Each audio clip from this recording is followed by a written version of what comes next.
This is an excerpt from a February 2nd, 2017 news conference with President Putin and Prime Minister Orban of Hungary, where Putin says, "Second, as we all know, during the presidential campaign in the United States, the Ukrainian government adopted a unilateral position in favor of one candidate.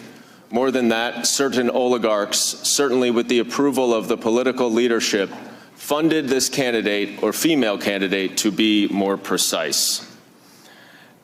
Mr. Holmes, you spent 3 years as well in the U.S. Embassy in Russia. Why would it be to Vladimir Putin's advantage to promote this theory of Ukraine interference? First of all, to deflect from the allegations of Russian interference.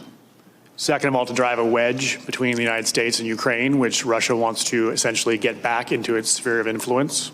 Thirdly, to besmirch Ukraine and its political leadership, to degrade and erode support for Ukraine from other key partners in Europe and elsewhere. The Russians have a particular vested interest in putting Ukraine and Ukrainians and Ukrainian leaders in a very bad light. There is a great deal of hostility and malign intent towards Ukraine, and it suits the Russian government very much if we are also looking at Ukraine as somehow a perpetrator of malign acts against us. There's also a benefit now, isn't there, for Russia to put the blame on Ukraine, to cast doubt on whether they intervened at all in our election and blame it on a U.S. ally as a way of driving a wedge between the U.S. and Ukraine. Isn't that true? Well, that's absolutely the case. And in fact, you just made the point about U.S. allies. The Russians like to put a lot of blame on U.S. allies for incidents that they have perpetrated.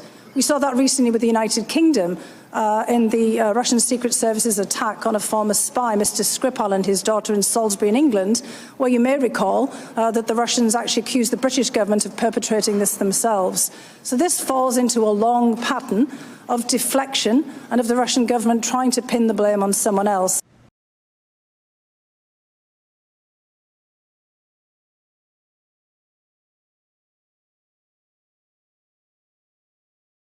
Based on questions and statements I've heard, some of you on this committee appear to British services did not conduct a campaign against our country, and that perhaps, somehow, for some reason, Ukraine did.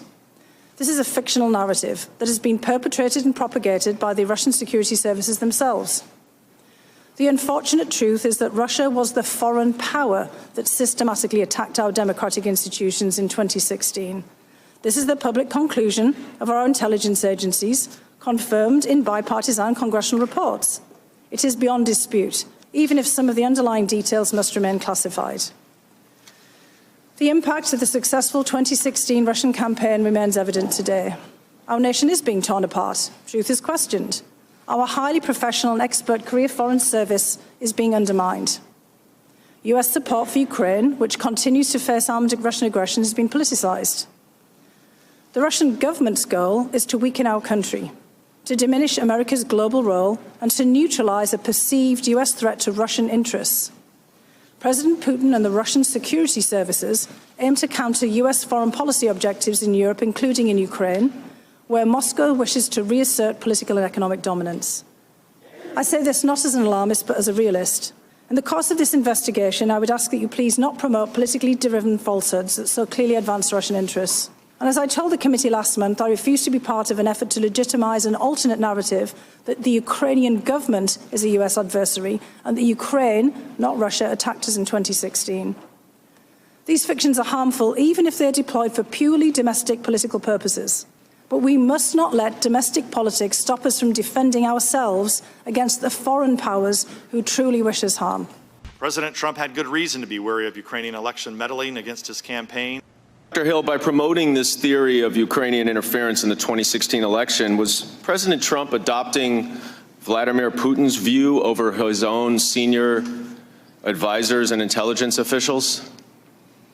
I think we have to be very careful about the way that we phrase that. This is a view that President Putin and the Russian security services and many actors in Russia have promoted.